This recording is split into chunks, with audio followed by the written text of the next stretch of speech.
मध्ये अध्यक्ष कमरेड पुष्पकमल दाहाल प्रचण्डलाई यस पत्रकार सम्मेलनलाई सम्बोधन गर्नु अनुरोध गर्छु। यहीँबाट होइन,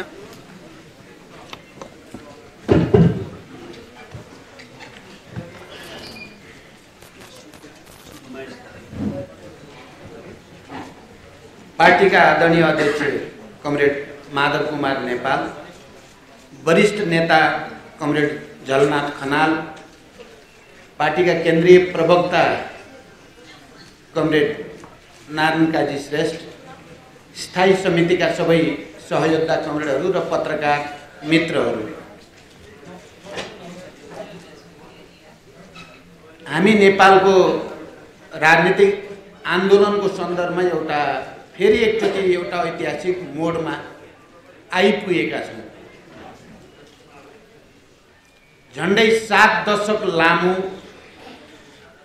सशस्त्र र शान्तिपूर्ण जनयुद्ध र जनआन्दोलन, विभिन्न वर्ग क्षेत्र समुदायको आन्दोलन र पत्रकारिता क्षेत्रबाट पनि भएको अथक प्रयासको परिणाम हामी संविधान सभा र संघीय लोकतान्त्रिक गणतन्त्र घोषणाको बिन्दुसम्म आइपुग्यौँ अनि त्यस अनुसार निर्वाचन सम्पन्न गरेर देशमा राजनीतिक स्थायित्व र समृद्धिको एउटा नयाँ प्रक्रियातिर देशलाई लैजाने प्रयास स्वरूप कम्युनिस्ट आन्दोलनलाई एकताबद्ध गर्ने एउटा ऐतिहासिक पहल पनि हामीले गर्यौं र हाम्रो विश्वास थियो र हामीले त्यो कुरा प्रष्ट रूपमा राख्यौं पनि। अब यो झन्डै 2/3 बहुमत प्राप्त कम्युनिस्ट पार्टीको नेतृत्वको सरकारले 5 वर्षसम्म स्थायित्व दिनेछ, विकास र समृद्धिको एउटा नयाँ युगतिर देशलाई लैजानेछ भन्ने विश्वास गरिएको थियो। तर दुर्भाग्य अहिले 3 वर्ष पूरा नहुँदै आफ्नै पार्टीको नेतृत्वको सरकारले प्रतिनिधि सभा विघटन गर्ने, संविधानमा हुँदै नभएको अधिकार प्रयोग गरेर अथवा बिल्कुल असंवैधानिक तरिकाले, अलोकतान्त्रिक तरिकाले र निरङ्कुशता झल्किने प्रष्ट संकेतका साथ प्रतिनिधि सभाको विघटन भएर अहिले नितान्त नयाँ राजनीतिक परिस्थिति बनेको छ। म अहिले लामो व्याख्या भन्दा पनि हिजो युद्धलाई शान्तिमा रूपान्तरण गर्नको निम्ति र शान्तिलाई संविधान सभामा, संविधान सभालाई संघीय लोकतान्त्रिक गणतन्त्रमा ल्याइ पुर्याउन पत्रकारिता क्षेत्रबाट तपाईहरुले पुर्याएको योगदान अतुलनीय छ, नेपालको इतिहासमा स्वर्णिम अक्षरले लेखिसकेको छ। म हिजो भूमिगत र जनयुद्धमा हुँदा पनि विभिन्न रूपमा तपाईहरुसँग त्यो युद्धलाई शान्तिमा रूपान्तरण गर्नको निम्ति संविधान सभाको निर्वाचन र गणतन्त्रसम्म यो देशमा ल्याउनको निम्ति कहिले प्रत्यक्ष कहिले परोक्ष रूपमा तपाईहरुसँग अन्तर्क्रिया भइ नै राख्थ्यो र तपाईहरुको ठूलो भूमिका सहित एउटा युगान्तकारी परिवर्तन सम्भव पनि भयो। अहिले बडो दुर्भाग्यको साथ भन्नुपर्दछ, हामी जति बेला गणतन्त्रको निम्ति आन्दोलन गर्दै थियौं, हामी समावेशी लोकतन्त्रको निम्ति लडाईं लड्दै थियौं, त्यति बेला गणतन्त्र असम्भव छ भन्ने हाम्रा प्रधानमन्त्री अहिले यही संघीय लोकतान्त्रिक गणतन्त्रलाई नै धरापमा पार्ने प्रतिनिधि सभा विघटनको कामको पहल गर्नुभयो। यो कम दुर्भाग्यपूर्ण कुरा होइन। आज देशको सबै राजनैतिक दलहरू, प्रमुख राजनीतिक दलहरू, संसद भित्र भएका राष्ट्रिय राजनीतिक दल सबै बुद्धिजीवी नागरिक समाज, सबै जनवर्गीय सङ्गठन, तपाईँ पत्रकारहरू, देशभित्र र बाहिरका सबै संविधानविद र कानुनविदहरू यो प्रतिनिधि सभा विघटनको कदम बिल्कुल संविधान विपरीत छ, संविधानको व्यवस्था विपरीत छ भन्नेमा एकमत रहेको छ। त्यति हुँदाहुँदै पनि हुँदै नभएको अधिकार प्रयोग गरेर प्रधानमन्त्री केपी शर्मा ओलीले जो विघटनको प्रस्ताव गर्नुभयो र राष्ट्रपतिद्वारा त्यसलाई स्वीकार गरियो, यसले अहिले निकै नै जटिल र चुनौतीपूर्ण ठाउँमा नेपालको राजनीतिलाई ल्याएको छ। म के चाहन्छु भने तपाईँ पत्रकार मित्रहरू र हिजो परिवर्तनको निम्ति सहयात्रा गर्ने सबै राजनीतिक दलहरू, नागरिक समाज, बुद्धिजीवी, सबै सङ्घ संस्थाहरूको काँधमा अहिले फेरि एकचोटि एउटा ऐतिहासिक जिम्मेवारी आएको छ। ती 7 दशक लामो सङ्घर्षबाट प्राप्त भएको उपलब्धि, यो संविधान र संविधानको व्यवस्था अनुसार सङ्घीय लोकतान्त्रिक गणतन्त्रको रक्षा गर्ने दायित्व हाम्रो काँधमा छ। अहिले यो एकातिर अदालतमा गएको छ, विषय मुद्दा अदालतमा छ। म हाम्रो पार्टीको तर्फबाट, तपाईहरुले प्रेस वक्तव्यमा सुनि पनि सक्नुभयो, हाम्रो अदालतप्रति भरोसा छ। अदालतले संविधानको मर्म र भावना अनुसार, देशको आम जनताको चाहना अनुसार र अहिले सबै राजनीतिक दल, नागरिक समाज, बुद्धिजीवी, पत्रकार, सबै तह तबकाका जनताको पनि भावना अनुसार प्रतिनिधि सभा विघटनको यो निर्णय असंवैधानिक छ, अलोकतान्त्रिक छ भन्ने फैसला गर्ने विश्वास हामीले लिएका छौँ। किनकि म शान्ति प्रक्रिया आएपछि पनि मैले अदालतको फैसलाहरूलाई नजिकबाट हेर्ने, बुझ्ने र कतिपय सन्दर्भमा आफै रिट लिएर जानुपर्ने अवस्थामा र त्यति बेला अदालतले सकारात्मक फैसला गरेको अनुभव मसँग छ। र अहिले पनि अदालत संविधानको व्यवस्था अनुसार नै फैसला गर्ने विश्वास हामीले लिएका छौँ।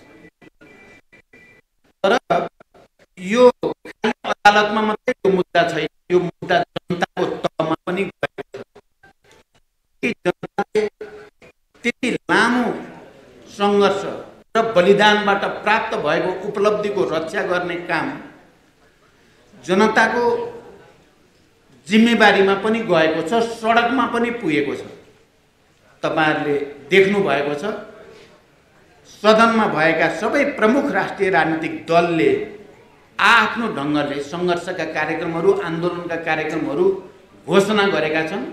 हाम्रो पार्टीको कार्यक्रम पनि तपाईहरुले अहिले भर्खरै सुनि नै हाल्नुभयो र हामी आजैदेखि आन्दोलनको प्रक्रियामा संलग्न भइसकेका छौँ र देशभरि विभिन्न जनसङ्गठनहरूको माध्यमबाट दिनदिनै जस्तो आन्दोलनका कार्यक्रमहरू भइरहेका छन् र हामीले घोषणा गरेको यो पहिलो चरणको कार्यक्रम पछि पनि यदि वातावरण सकारात्मक भएन, सकारात्मक निर्णयतिर चिज गएन भने अझ सशक्त आन्दोलन गर्नुपर्ने अवस्था आइरहेको छ।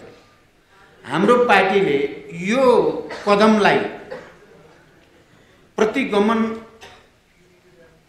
जाने कदमका रूपमा त्यसको भर्त्सना गरेको छ र अग्रगमनका पक्षमा हुने सबै शक्तिहरूलाई एकताबद्ध गरेर अगाडि जाने अपिल पनि गरेको छ। तपाईहरुलाई थाहा छ, हाम्रो नेपाली कांग्रेस, जनता समाजवादी पार्टी लगायत अन्य सबै राजनीतिक दलहरूसँग र नागरिक समाजसँग पनि लगातार हामी अन्तर्क्रियामा छौँ, सहकार्यमा छौँ र हामी संयुक्त आन्दोलनको कार्यक्रम बनाउने दिशातिर पनि हामी अगाडि बढेका छौँ।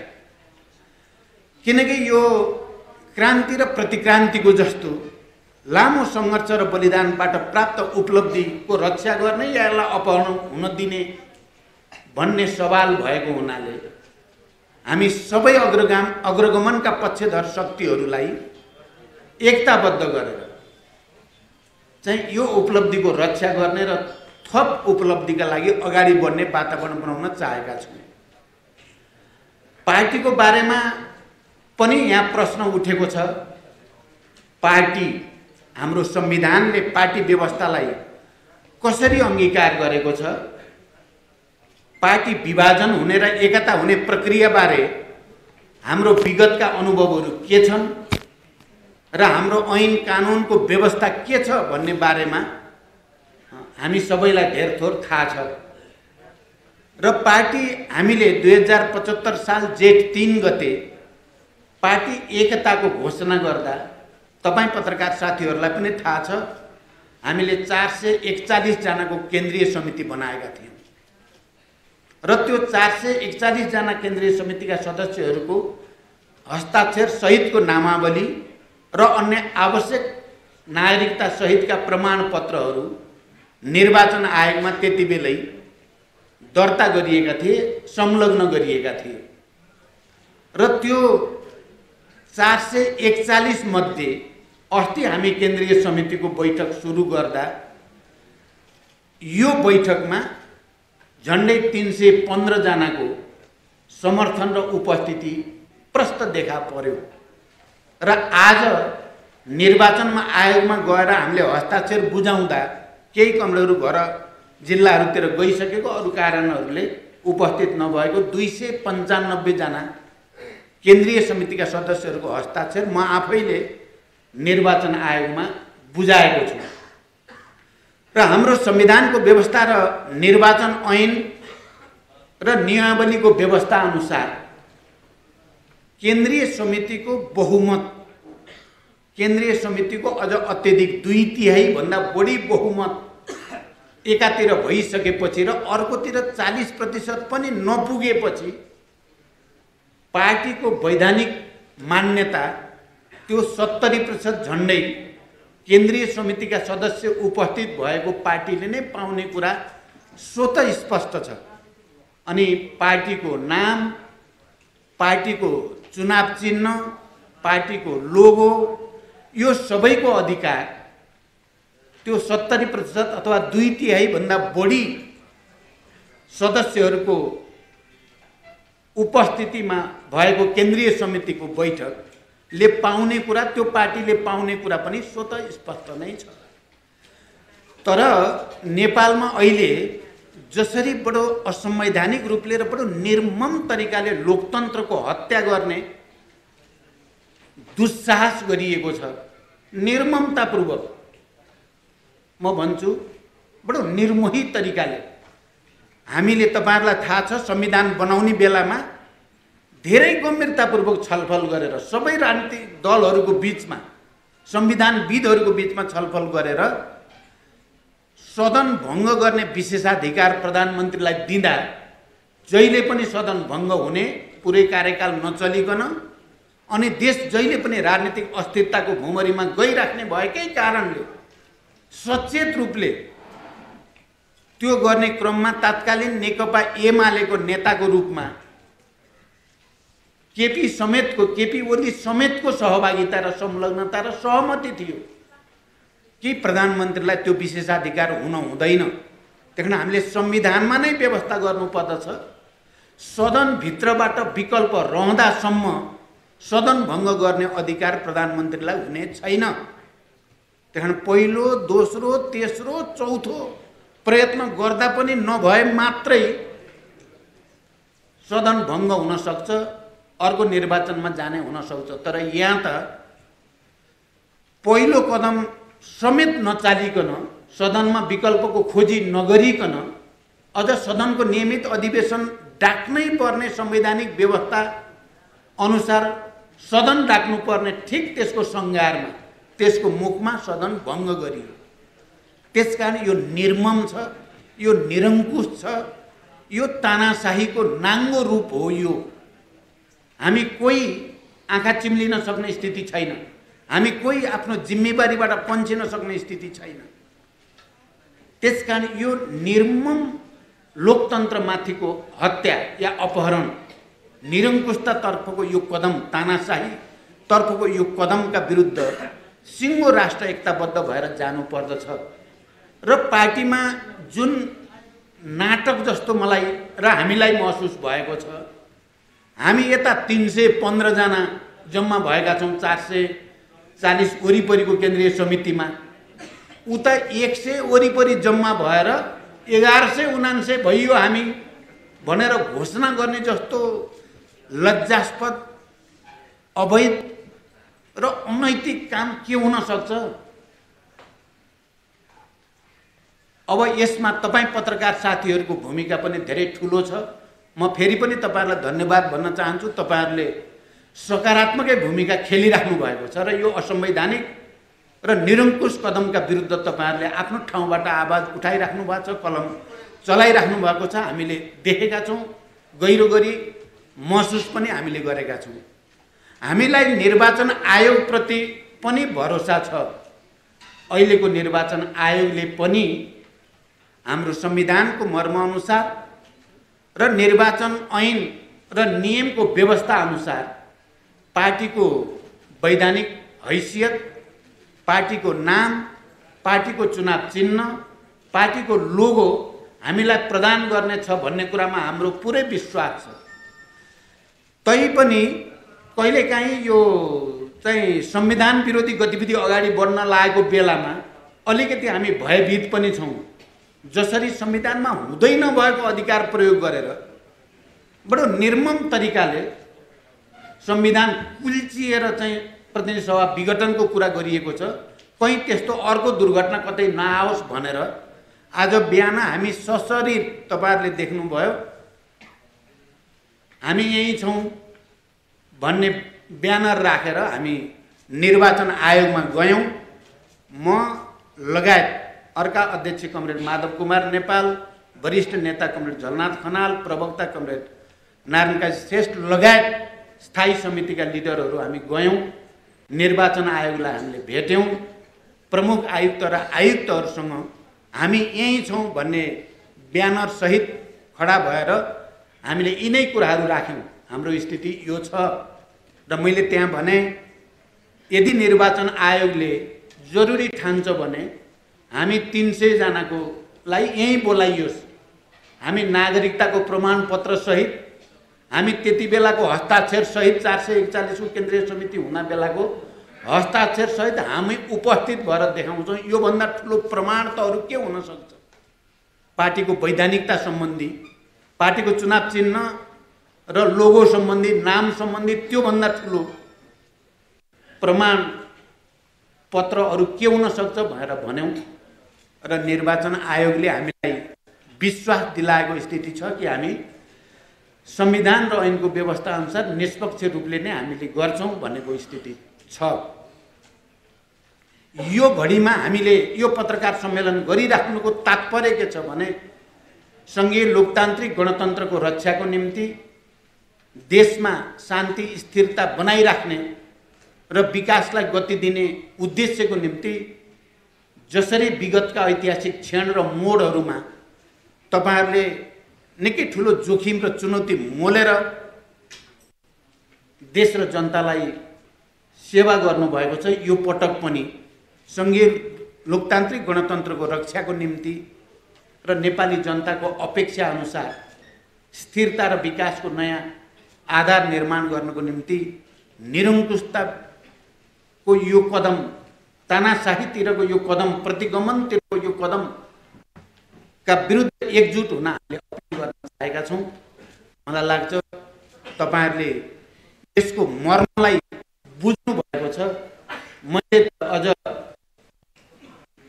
पार्टी एकता गराउन पनि पहिलो प्रस्तावक म नै थिएँ।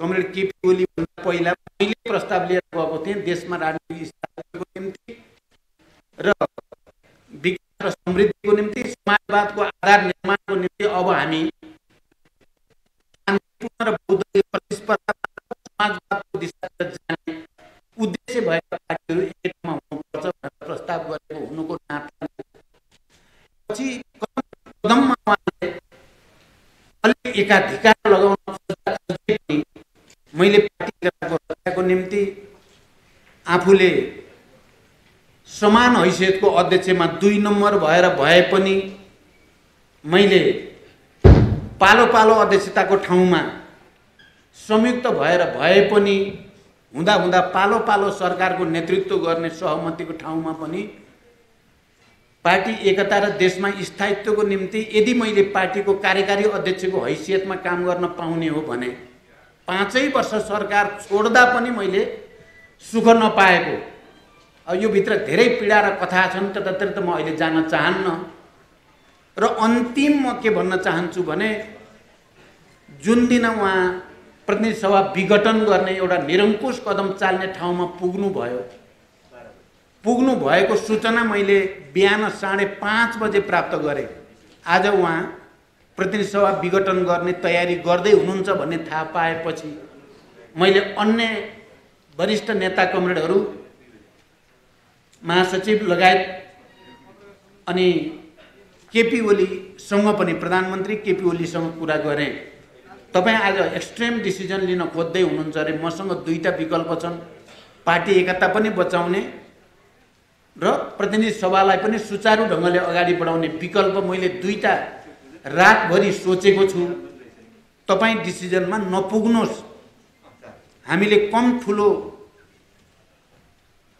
पहल कदमीबाट, कम मेहनतबाट हजारौं लाखौं कार्यकर्ता र करोडौं जनताको चाहना अनुसार पार्टी एकता गरेको हो। अहिले सजिलै तपाईँ एक्सट्रिम डिसिजनमा नपुग्नुहोस् भने उहाँले हुन्छ भन्नुभयो र मैले भने त्यसो भए खाना खाएर 11 बजे म आउँछु, तपाईँ र म पहिला 1-8 घण्टा कुरा गरेपछि मात्रै अनि के गर्नुपर्छ गर्नुहोला भने मैले, र उहाँले मलाई सहमति दिनुभयो। मैले त्यही अनुसार साथीहरूसँग कुरा गर्दै थिएँ र त्यति बेला केपीजीसँगै अहिले नजिक हुनुभएको कमरेड शङ्कर पोखरेल मसँगै हुनुहुन्थ्यो, हामी सँगै थियौँ कुमलटारमा। तर एकछिनपछि खबर आयो उहाँले त 9:45 मा आकस्मिक रूपले क्याबिनेट बोलाउनु भयो भन्ने खबर आयो र मैले 11 बजे भनेको त उहाँका विरुद्ध अविश्वास प्रस्ताव 10 बजे दर्ता गरेर प्रचण्ड 11 बजे आउन खोजेको भन्ने इल्युजन भनौँ न, भ्रम बनाइयो त त्यहाँ वातावरण। त्यसो भए त्योभन्दा अगाडि नै क्याबिनेट बसेर संसद भङ्ग गर्नेमा पुग्नु भएको सूचना पाएपछि म 9 बजे अगाडि नै तपाईँ कहाँ आउँछु, 9 बजे अगाडि नै आउँछु। क्याबिनेट भङ्ग हुनुभन्दा अगाडि तपाईँ र म कम्तीमा आधी घण्टा कुरा गरेपछि मात्रै डिसिजन लिनु होला, किनकि मैले 2टा विकल्प फेरि स्वयं पहिला संविधान सभाका अध्यक्ष सभामुख सुभाष नेम्माङजीसँग मैले कुरा गरेको थिएँ, शङ्कर पोखरेलसँग कुरा गरेको थिएँ, हामी वरिष्ठ नेताहरूको बिचमा पनि र सचिवालयका कमरेडसँग पनि मेरो कुरा भइराखेको थियो र मैले केही विकल्प सम्भावना छन् भनेर मैले भनेको थिएँ। र त्यसपछि उहाँले भन्नुभयो ल 9 बजे अगाडि आउनुहुन्छ भने ठिकै छ भन्नुभयो, फेरि पनि हुन्छ भन्नुभयो उहाँले। र म 9 बज्नुभन्दा 10 मिनट अगाडि नै पुगेँ, तर उहाँ 9:45 मा नै चाहिँ क्याबिनेटमा गइहाल्नु भएछ। म पुग्नुभन्दा 5 मिनट अगाडि नै, 10 बज्नुभन्दा सरी है, 9:45 थियो मैले अघि भनेको थिएँ। उहाँ त म पुग्नुभन्दा 5 मिनट अगाडि क्याबिनेटमा जानुभएछ। अनि मलाई त आश्चर्य लाग्यो। अब मलाई चाहिँ क्याबिनेटभन्दा अगाडि भेट्ने सहमति दिएर म पुग्नुभन्दा अगाडि नै क्याबिनेटमा जाँदा मलाई चिसो पस्यो। उहाँ त दुर्घटनै गर्न त गइहाल्नु भएछ क्यारे भनेर। अनि म माथि गएँ, त्यहाँ सुभाष नेमाङ हुनुहुन्थ्यो, शङ्कर पोखरेल हुनुहुन्थ्यो। मैले सुभाष नेमाङलाई सोधेँ किन चाहिँ उहाँ त गइहाल्नु भएछ, फेरि मैले भेट्ने भन्ने कुरा थियो भने होइन, उहाँ त त्यो अस्तिको के अरे संवैधानिक परिषद सम्बन्धी जो अध्यादेश हो त्यो चाहिँ फिर्ता लिने प्रक्रिया सुरु गरेर आउँछु भन्नुभयो। मलाई त भन्दाखेरि चाहिँ अलिकति राहत जस्तो मैले महसुस गरेँ।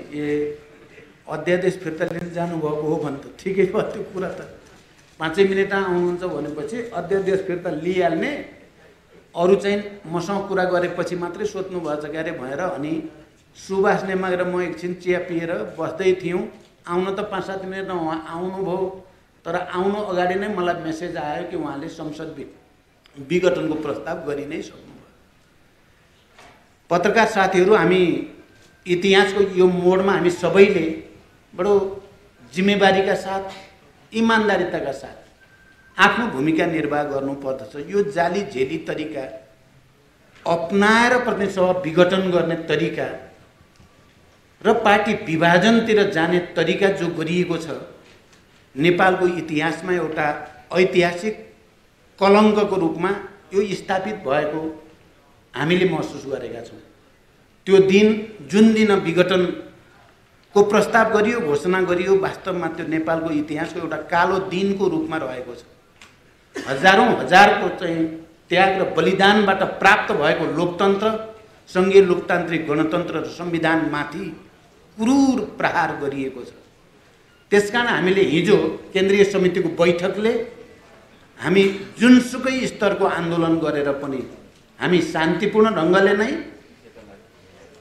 एकताबद्ध रूपमा सशक्त आन्दोलनको माध्यमबाट यो निरङ्कुश कदमलाई पराजित गरी छाड्ने सङ्कल्प हामीले लिएका छौँ र मलाई विश्वास छ तपाईँ पत्रकार साथीहरूले पनि यो निरङ्कुश कदमलाई असफल पार्नको लागि आफ्नो ठाउँबाट आफ्नो एउटा ऐतिहासिक जिम्मेवारी सम्झेर भूमिका खेल्नुहुनेछ भन्ने म विश्वास व्यक्त गर्न चाहन्छु।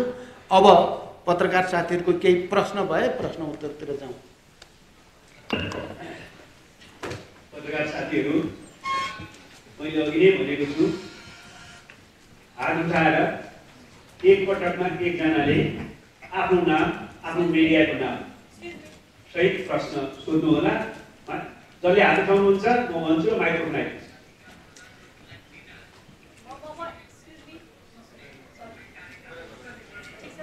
र यो प्रश्नको उत्तर दिने काम मूलतः अहिले अध्यक्ष कमरेड प्रचण्डले सम्बोधन गरिसक्नु भएको छ।